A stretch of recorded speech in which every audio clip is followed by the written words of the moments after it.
Well, that's a wrap, and it's kind of weird to think that this is the last Christmas and New Year that I'll actually be working, as I'm retiring in 6 months' time in 2026 here in the UK. If you've watched my first video, you'll know that I'm Simon, and that's what I'm planning to do, retire in 6 months' time. And in this video, I'm going to go through how I actually know I can retire in 6 months' time from a financial perspective. Now, this isn't financial advice, and I'm not going to show spreadsheets or anything like that. I just want to share with you the thought processes that I went through, which kind of led me to having the confidence to take the decision that I've done. And let's be clear here, I still have doubts, and I'm going to share those with you as well, because there's a bit of a fingers crossed element in this.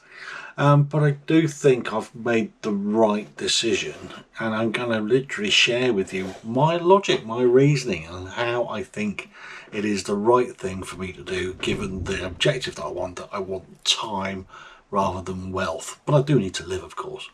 Now, there were 6 stages to my reasoning about making this decision from a financial perspective, and I'm going to go through all 6 of them now. And let's go to sort of step 1, if you like, in my thought processes. And the first thing that crossed my mind was, am I likely to be able to remain debt free throughout the remainder of my life? Now, I've been fortunate. My strategy to getting here in the first place, that's one of the things that really bugged me. I didn't like being in debt. You have to be in debt to live, don't you? At the end of the day, you need mortgage, car loans, all the other bits and bobs. But I'd made a conscious effort to get myself debt free, and I needed to kind of crystal ball into the future and to try and foresee what sorts of costs were coming down the line and whether I had enough funds to be able to afford them without getting into debt. So I needed to crystal ball and foresee sorts of things like, would I need a new car? What would the repairs cost me to the house if I needed to make any repairs? Because these things do cost a lot of money, as we've kind of already sort of experienced, particularly this year. And also we want to do some travel, of course. And I needed to make sure that there was nothing I could foresee on the horizon that I hadn't kind of got some kind of financial contingency for. Either in savings pots or something that I could, it was a cost that I could absorb within my sort of routine and sort of allocated spending plans. Now, one of the things I've tried to do when I'm sort of doing my financial planning part of this is to try and ring fence pots of cash for these unforeseen expenditures. I mean, some of them are predictable. At some point, I'm going to need a new car. At some point, I'm going to need a new washing machine. At some point, I'm going to need to be able to repair a leak or something along those lines. So making sure that in my cash and my cash pots and the way that I structure my retirement funds and stuff, that I've got access to those sorts of funds and enough of them is actually critical to this. But it's quite hard to say, yeah, I'm going to need 1 car, 2 cars, 3 cars, 2 washing machines, but you just don't know how long you're going to live. So there is an element of guesswork in this, but you can make some reasonable assumptions and then try to think, well, what are the amount of cash I'm going to need in the future to cover those costs. Now, step 2, and this is one of the biggest sort of shifts in mindsets for me, and that was not just solely focusing on how much I've got in savings, but also thinking about how much I'm actually spending. And it's kind of like that shift to thinking about, well, what are you actually spending, and are you spending things that you need to spend money on, or is it just comfort spending? And being able to establish between what is comfort spending, critical spending, luxury spending, and was a bit of an important exercise that I really had to go through. So in step 2, I was really focusing on how much I am actually likely to spend and how much I actually need to spend. Now, I'd always done a family budget when the kids were growing up, just so that I could make sure I could pay my bills and pay my bills on time. So I was kind of used to doing that budgeting cycle, and if you're not one that does that, I would really recommend that you do that in any case. It's a good thing to do. But making sure spending was visible, and that's all of your spending, that was also really, really important. And in recent years, as I've got a bit more comfortable in terms of my standard of living, those habits had kind of lapsed a bit.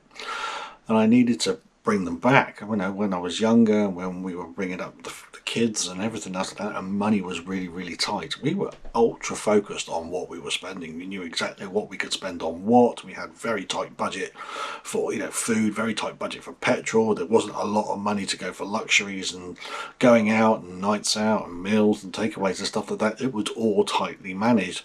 And bringing back some of that discipline was really, really important in this. And then starting to analyse what I was actually spending and what I actually needed to spend. And I think the thing that really brought this home about actually what you actually need to spend was sadly the pandemic. And the pandemic, when we were all confined to home and we just couldn't go out and frivolously spend the way that we often do, it actually brought the critical spending into very, very clear focus, and us, like many others, found themselves actually accumulating money during lockdown because we weren't able to spend it.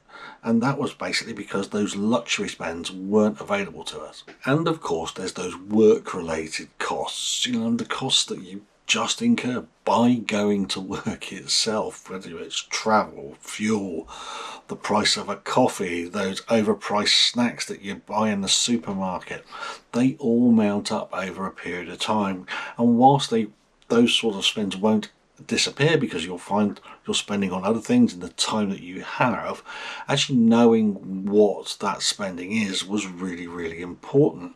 And I felt that I was unlikely to spend any more than I currently do actually on those work related spends, because I'll be at home more and I won't be having to go to overpriced coffee shops where I've got a kettle and some lovely coffee in the kitchen, you know, and it's actually potentially a lower spend, although I'm not budgeting for it to be a lower spend, but I'm certainly not anticipating it to be as much or even higher than what I'm currently spending by just going into the office and buying all the stuff that you do while you're there.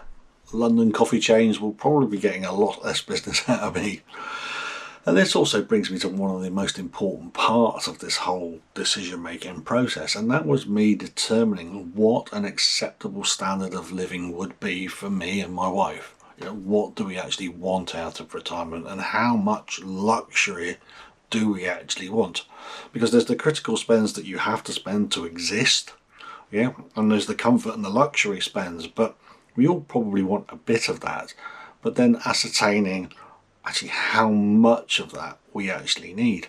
Do we need 3 streaming services, or will one suffice? You know, these are the sorts of decisions that we can review, and we have reviewed and made some important decisions on about actually what does a comfortable retirement look like for us. And it will be different for everybody. You all have your own individual needs and expectations of what you want out of life. But, you know, if a daily trip to Costa and getting a coffee in the morning is absolutely essential for you, then you've got to factor that into your spending. You know, so having those honest conversations with your partner, with your wife, your spouse, and just, you know, thinking, okay, what does an acceptable standard of living look like for us is also an important part of this. Now, I'm quite careful with my words here. I use the word acceptable lifestyle. If you look at some of these retirement planning apps and websites and stuff that talk about basic, comfortable and luxury lifestyles, I like the word acceptable because it implies there is a standard by which I do not want to go below. And that is, you know, the important part of this. Because if I wanted a hedonistic life of luxury and a luxury lifestyle, then I've got to be honest, I just can't afford that. So that's definitely off the table. So I start there and I come down towards literally bare existence, where I can literally just afford to live, pay my bills, cover my costs and feed myself and heat the house. You know, and it's somewhere in between, and that's where you have to really think about where on that scale do you need to be, and at what point does your lifestyle become unacceptable, knowing that you've also got options if it does become unacceptable. So having made that decision and had that discussion with my wife, we've agreed on what we think is an acceptable standard of living, and then done the sums based around that. You know, and I'm not retiring rich, but I am retiring, and I'm retiring hopefully going to be happy and healthy in retirement, and for me, well, that's enough.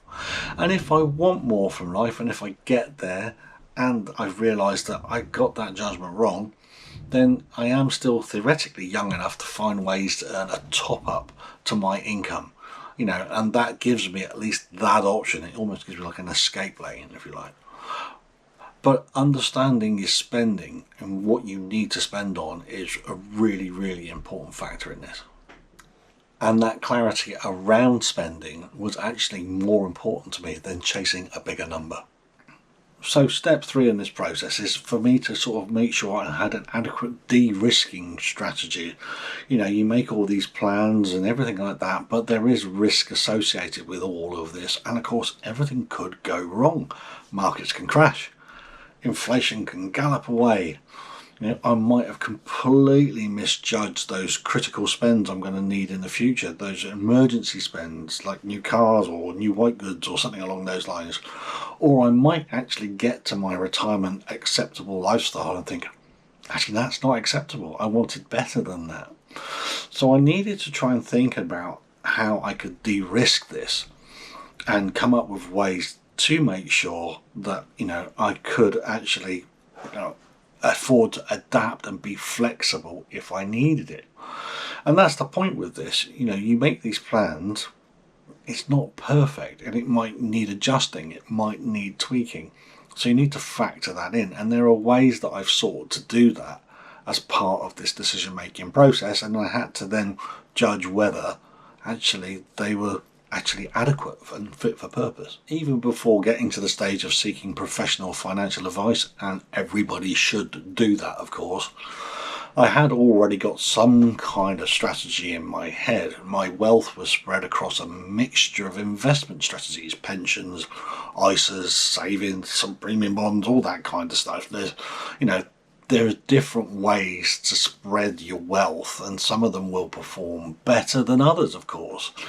And that was quite deliberate, and I have had to accept that to de-risk this sort of retirement plan, I will have to sacrifice some of the performance aspects of some of the financial vehicles that I'm using. And also, given that I will need to bridge the gap before state pension age, I will also need to be really committed to regularly checking that I remain financially on track and that the plan is actually working from a financial perspective. And I may also need to be completely flexible about how and where my investments are placed and how my money is saved and invested. There are some higher performing vehicles than others, but they come with more risk.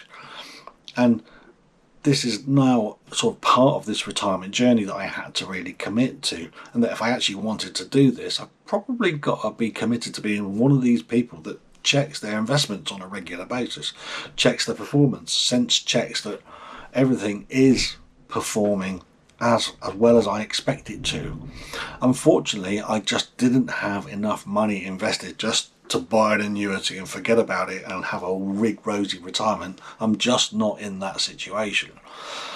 But this option of basically using investment vehicles sensibly and strategically to make sure that you get the most out of it, well, that could work for me, and I actually think it can. But that's where you need to go and get financial advice, and talking to financial advisors here has been a great help. Now, financial advice of course comes at a price, but I've found that if you speak to different financial advisors, they are generally happy to hold non-sort of committal financial discussions with you around some general principles, with the aim of trying to convince you in selecting their preferred financial vehicle for you to invest in. But what I got from those discussions, and I've had several, is that generally that what I'm looking to do is achievable, but that I would need to be committed to some kind of regular financial sense check to make sure that my investments were delivering what I needed them to deliver if I was going to go the distance and live to my expected life expectancy age. And I can't stress how reassuring it was by the time you've done your third or your fourth discussion with a financial advisor on these things, how comfortable it is when every single one of them has kind of said, yeah, it's doable, Simon. You can do this. You just need to. And they'd all say slightly different things, but they're all generally along the same lines. So that's pretty reassuring too. And the next step in all of this was to stress test the what if elements of all of this. Actually crystal ball and actually say, well, actually, what happens if the market fails? What happens if I live longer than expected? What happens if my spending needs to go up? What happens if I change my mind and this whole decision about what's acceptable as a lifestyle isn't actually acceptable anymore? And some of these questions, if we're very honest, are unanswerable. And I have used conversations with financial advisors to help give me some reassurance on that. But some of those conversations, you either are faced with the fact that you just don't know. And so there is an element of, well, I might just need to just go for it and just not hope for the best. But you're literally trying to give yourself comfort that actually the worst case scenario isn't as bad as you are perhaps worrying about. And when you get to that stage, you are really talking about risk, and you have to really accept that you can't really remove risk. The aim here was to understand risk and then sense check whether it was a risk I was actually prepared to take. And as I said in my first video, I'm kind of prioritizing time over wealth here. And this is a classic cost versus reward decision I'm having to make. And for me, I think the gains do outweigh the costs. And I feel that, this is probably something in terms of the risk I'm taking, a risk that is bearable and tolerable for me to take in my circumstances. This has helped me look forward in a positive and a hopeful way.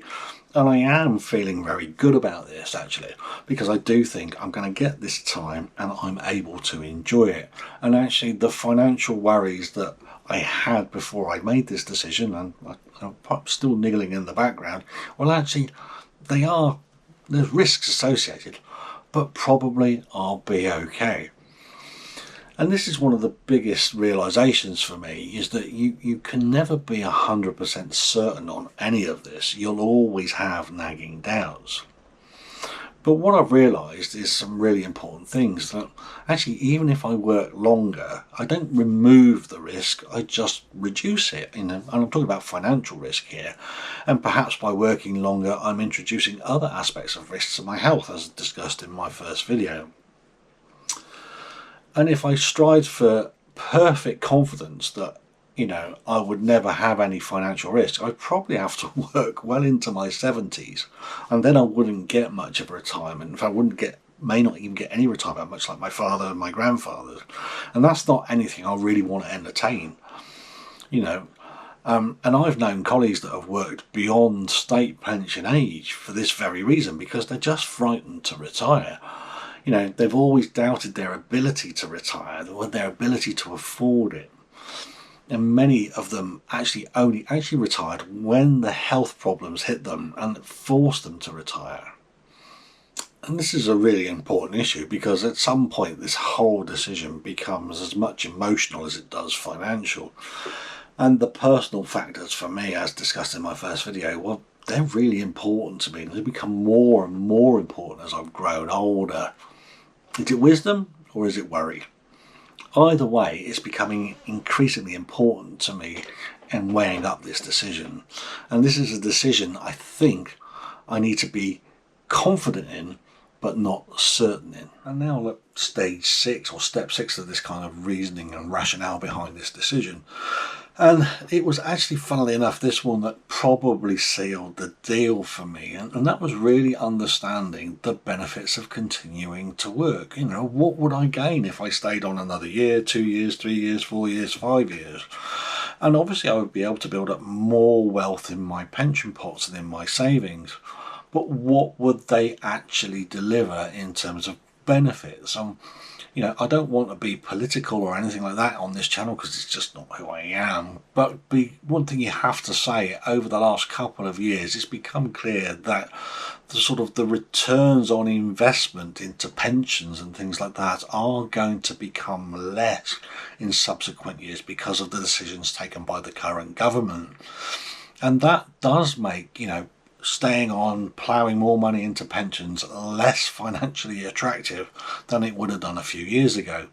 And if you've missed what's going on here in the UK, well, some of the decisions made by the government, well, effectively what it means is that pensions in particular are treated less favourably than they were in previous years, where they were, to be fair, treated very favourably indeed and were perhaps exploited by some, as a very sort of a tax efficient investment vehicle. And of course, that's allowed people to build up pension pots. But with the changes that are coming through the system in subsequent years, the liabilities on pensions and some savings as well are going to increase in terms of tax and national insurance contributions. And what that means for somebody like myself who's thinking, should I stay on? Well, actually, I could still keep paying money into my pension, but it wouldn't have been an effective investment as it would have been a few years ago. And this sort of change probably did tip the decision for me as, I think, well, okay, I could keep paying more in, but I'm going to get not necessarily as much out as I would have done previously. And it did tip the scales in favour of saying, do you know what, I may as well go now. So these diminishing returns on pension investments probably tipped the decision to say, do you know what, I don't want to pay more into my pension pot.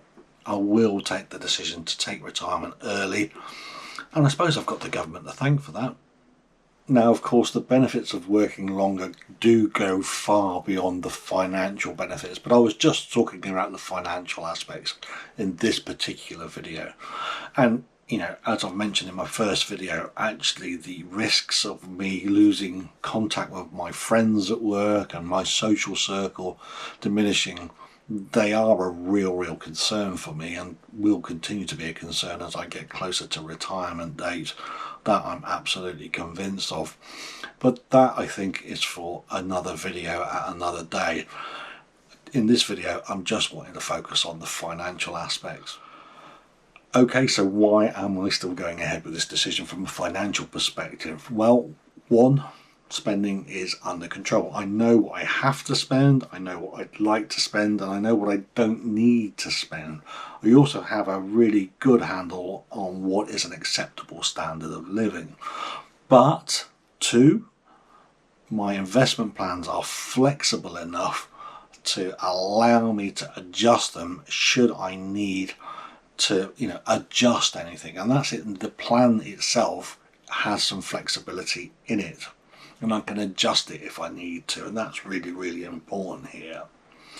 As I've said before, I'm prioritising time over wealth, and it does feel like that's right. But I also know that if everything does spectacularly backfire, I still have something to offer an employer if I quickly find I need to backtrack. I don't consider myself over the hill and unemployable at 56. And I'm choosing to trust the work I've already done to build some kind of financial security over the risks and the uncertainties that undoubtedly are there. I have enough confidence, I think, in terms of the what if scenarios to think that I could actually ride them out. So what still worries me, and there's quite a lot actually, I don't want to pretend this is risk-free, it isn't, and the what if scenarios they do worry me. The market uncertainty is completely out of my control. I've got no handle on that at all. There are those unknown future costs. I've tried to crystal ball them, but that is finger in the air type stuff. And one of the things that I have recently realised is that my saving for a rainy day fund probably hasn't kept pace with inflation in recent years that it needed to. We recently had a leak in the bathroom and I had to have a bathroom replaced, and this costs far more than I thought it would. The money I'd set aside for those rainy day expenses, well, there wasn't enough there, so I'm having to adjust that in my final days of work, and I'll go over what I'm doing in my final days of work in a different video. And then there are the personal aspects of this. These do worry me, the psychological aspects of moving to no salary at all. My accumulated wealth is only going to deteriorate. It's going to reduce. I'm not going to gain in wealth. I'm only going to lose money, and my net wealth is going to drop steadily as I get closer to old age. So these worries haven't gone away. They are still there, and You know, I guess probably the biggest worry I have, if I'm going to be very frank, is that, is that uncertainty about my own plans for what I want to do in retirement. I kind of costed them out. Well, there is that bit. Well, what happens if when I get there, what I think I'm going to do in retirement actually isn't fulfilling enough for me, and that I do need to incur extra costs to enjoy retirement as much as I want to. So there is that. But you can't be certain about any of this. And as I said earlier on, if you were completely trying to de-risk this decision, you'd never retire. So what comes next on this channel? Well, in the next few videos, I'm going to talk more about the choices I made earlier on in my life that has allowed me to manifest this decision and get me to a place where I actually had the choice. As I said in my first video, I am very, very, very lucky.